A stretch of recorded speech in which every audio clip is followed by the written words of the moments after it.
नमस्कार। YouTube के अपने चैनल अंतर्दृष्टि में मैं अनिल गुप्ता आपका स्वागत करता हूं। ज्योतिष के इस कार्यक्रम में जो आज मैंने विषय लिया है वो बहुत ही गंभीर विषय है और कड़वा सत्य भी है कि वो किसी भी मनुष्य व्यक्ति के साथ कभी भी कहीं भी किसी भी परिस्थिति में हो सकती है। विषय है निराशा। निराशा का भाव मन में जागृत क्यों होती है? प्रायः बहुत सारे लोग ये सवाल करते हैं।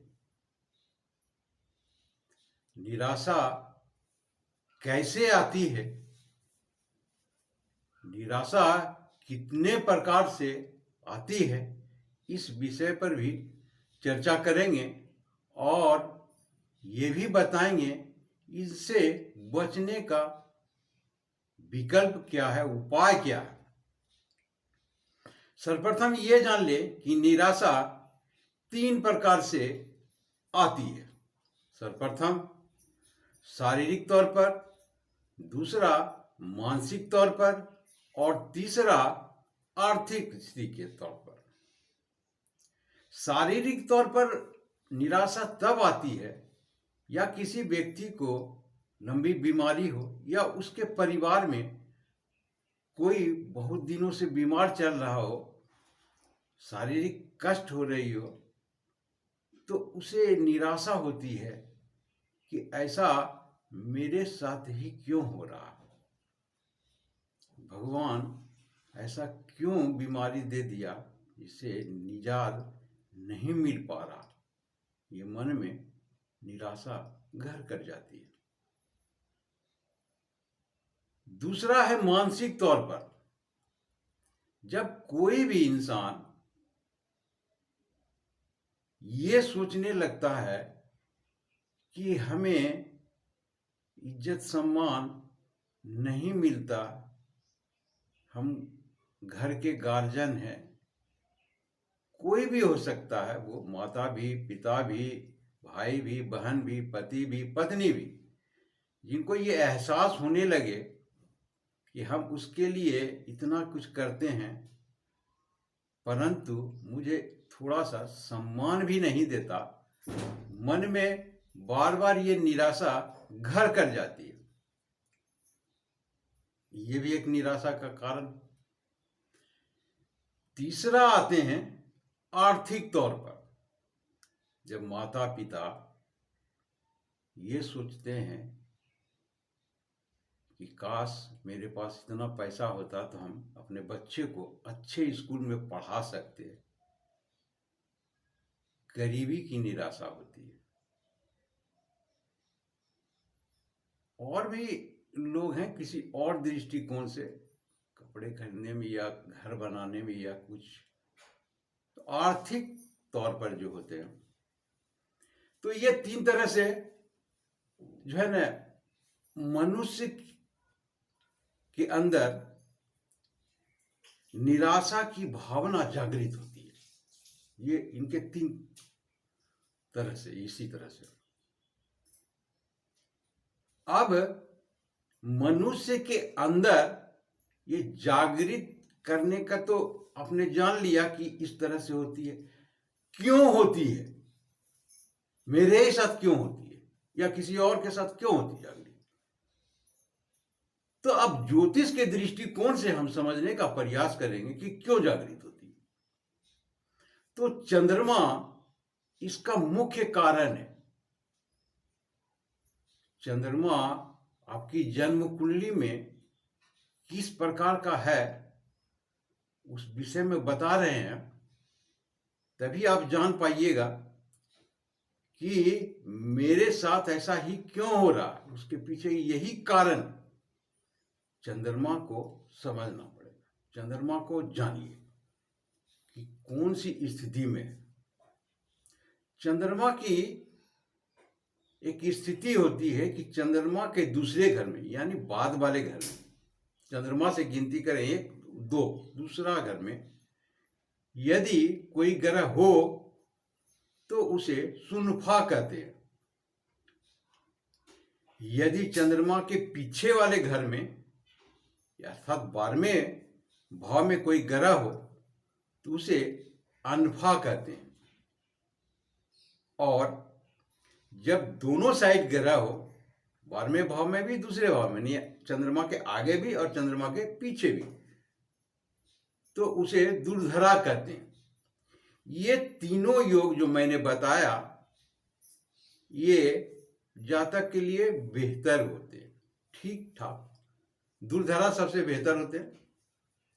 और फिर इस तरह से अब आते हैं बारी चंद्रमा खराब कहां से होती है। तो पहला योग बनता है, उसको कहते हैं केम द्रुम योग, अकेला, तन्हा, न आगे न पीछे। तो ये स्थिति होती है जब इंसान को निराशा हाथ लगती है, हर बात में वो निराशा सोचते हैं। और दूसरा है पाप कर्तरी योग, अर्थात चंद्रमा के आगे और पीछे पाप ग्रह बैठे हों, अर्थात दूसरे भाव में और 12वें भाव में, तब इस तरह के योग बनते हैं। ये दोनों योग यदि किसी भी व्यक्ति के या किसी भी जातक की जन्म कुंडली में हो तो उसे निराशा बार बार आएगी। कहते हैं ना कि अच्छा सोचो अच्छा होगा, बुरा सोचो बुरा होगा।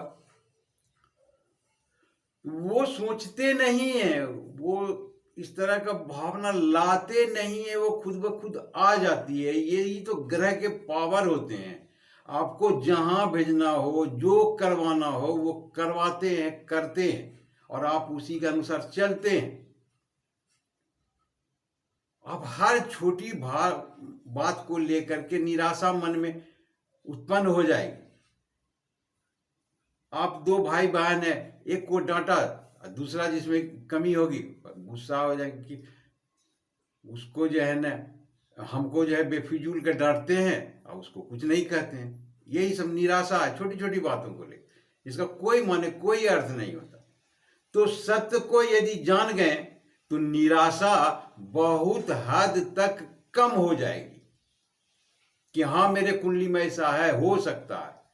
इसको इग्नोर करो, जितना आप इग्नोर करेंगे उतने बेहतर रहेगा स्थिति। ये तो पहला, ये भौतिक ज्ञान के भौतिक आधार पर भी इसको हम समझ सकते हैं। लोग समझाते हैं छोटी छोटी बात लेकर के मत हुआ कीजिए, लेकिन यदि आपको सत्यता मालूम हो जाएगा कि मेरे जन्म कुंडली में ऐसा है तो आप और भी सतर्क हो जाएंगे, बेहतर स्थिति में होंगे। ये तो सामान्य सा हो गया उपाय कि आप सत्य को जानिए और जीवन खुशहाल बनाइए। और दूसरा पहलू है कि आप चंद्रमा को मजबूत कीजिए।